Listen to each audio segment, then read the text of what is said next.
Alors, moi, je ne vais pas rester anglo-anglo. Je me doute. Le projet, cette délibération nous invite à l'élévation. échanger sur... voilà. Hein, donc, profitons-en. Hein. Monsieur le maire, chers collègues, nous sommes appelés ce soir à voter les orientations budgétaires 2020. Quelles tristes et pessimistes orientations pour les Anglois. Vous n'êtes décidément toujours pas en phase avec les enjeux du moment. Vous laissez croire que l'échelon municipal suit bien malgré lui les politiques nationales, qu'elle ne vous laisse pas de marge de manœuvre, et dans le même temps, vous ne les combattez jamais. Votre rapport de 28 pages est donc une succession de pessimisme et d'orientation austère. Vous êtes vraiment obsédé par l'aspect financier de ces orientations, loin de la recherche des propositions socio-économiques modernes pour répondre aux besoins humains et vitaux de la population. Obsédé par le désendettement du stock de la dette, d'ailleurs, ce qui est une aberration totale que de vouloir recouvrir en si peu d'années, 3 ou 4 ans, là, la dette de notre ville, pour que les Anglois comprennent, parce que moi j'aime bien que les Anglois comprennent. Est-ce qu'eux-mêmes rembourseraient une maison en 3 ou 4 ans? Non, non. Donc, l'endette de la dette de la ville, là, vouloir réduire à 3 à 4 ans, voilà, et s'en vanter, c'est pas possible. Or, en pratiquant ainsi, vous prenez nécessairement l'argent aux contribuables anglois pour financer les banques et n'êtes plus de fait en mesure d'engager des investissements nécessaires, les actions publiques attendues par la population dans le contexte social que nous connaissons. Cette gestion confiscatoire du denier public n'est évidemment pas sans conséquences. À terme, elle justifie ici ou là la suppression de services à la population ou des services payants de plus en plus coûteux, des suppressions de postes de fonctionnaires, si nécessaire pourtant pour répondre aux besoins des Anglois. Cette année encore, votre programme d'investissement n'est pas ambitieux pour Anglet. Il se situe entre 13,5 et 14 millions d'investissements. Alors que, je le rappelle, sous la mandature Espinondo à laquelle j'ai participé dans une période de crise aussi, celle de 2008, j'aime bien le répéter parce qu'en 2008 aussi, il y a eu une crise. Nous avions investi 106 millions d'euros pour améliorer, créer des équipements et ils n'ont pas manqué, répondre avec des services aux Anglois dans tous les domaines, qu'ils soient sociaux, qu'ils soient culturels, qu'ils soient sportifs, urbanistiques, et sans observation de la Cour des comptes. Quand on s'endette sur 7, 8, voire même 10 ans, ce n'est évidemment pas le signe d'une mauvaise gestion, comme vous voulez le laisser croire aux Anglois. C'est bien le signe d'un projet dynamique et ambitieux sur le long terme en matière d'investissement d'avenir pour Anglet, ses habitants et les générations futures. Le coût à supporter par le contribuable est de fait moindre et les financements d'actions répondant aux besoins de la population rendus possibles.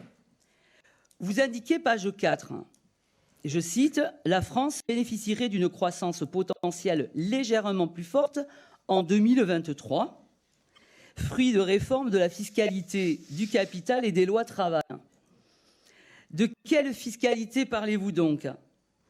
De la défiscalisation des heures supplémentaires? De la suppression de l'ISF? Des milliards du CICE? Des cadeaux fiscaux au grand patronat?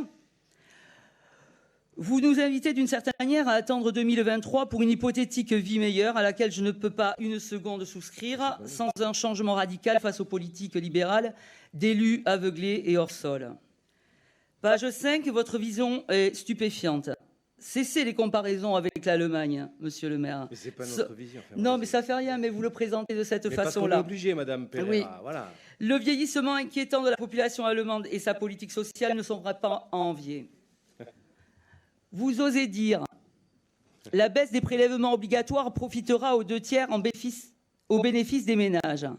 Vous plaisantez.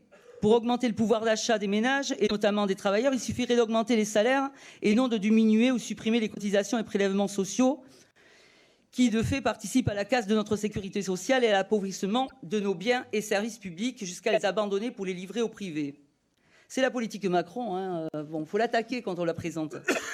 Je défends quant à moi la réhabilitation de l'impôt, celui de la redistribution solidaire, celle que vous ne voulez pas, en n'augmentant pas l'impôt. Aujourd'hui, dévoyer l'impôt est légitimement vécu par la population comme injuste, en raison de l'ensemble des mesures fiscales qui profitent toujours plus riches, niches fiscales, cadeaux fiscaux, évasion fiscale. Je ne vois pas dans cette délibération des propositions de réponse au quotidien des Anglois, à l'heure où tant de souffrances sociales s'expriment, celui du mouvement des Gilets jaunes, des mouvements sociaux. Je pense à l'hôpital, en grève aujourd'hui encore, aux pompiers, à la police, aux services sociaux, à l'éducation nationale. Je pense de nouveau décidément aux millions de pauvres, aux 6 millions de chômeurs, aux dernières régressions sociales brutales. Je pense à la réforme de l'APL, baisse de l'enveloppe allouée de 1,2 milliard d'euros qui exclura 600 000 foyers qui en bénéficiaient jusque-là. Je pense à la réforme assurance chômage et son économie recherchée de 4,5 milliards d'euros, à la réforme des retraites, à la réforme de la fonction publique. Le maire élu de proximité sur la partie angloï se doit d'être à l'écoute de toutes ces souffrances et y répondre, prioritairement, dans l'attente de jours meilleurs pour ses concitoyens.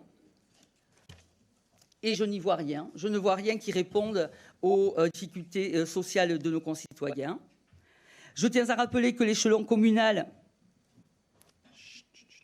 qui conserve malgré tout la clause de compétence générale, peut tout à fait proposer aux habitants des réponses adaptées à leurs préoccupations du moment, en dehors des transferts de compétences opérés, et encore même là, il est possible d'intervenir dans un cadre donné. Enfin, je souhaitais dire un mot s'agissant des soubresauts de taxes d'habitation. Nous sommes toujours dans un flou artistique. Nul doute que nous en saurons davantage après les élections municipales de mars 2020. Quoi qu'il en soit, tant pour l'impôt sur le revenu que pour la taxe d'habitation, cela ne changera rien pour ceux qui n'étaient pas imposables et qui demeureront dans la précarité. Pour toutes ces raisons, Monsieur le maire, chers collègues, je ne voterai certainement pas ces orientations 2020 par respect pour nos concitoyens. Bien.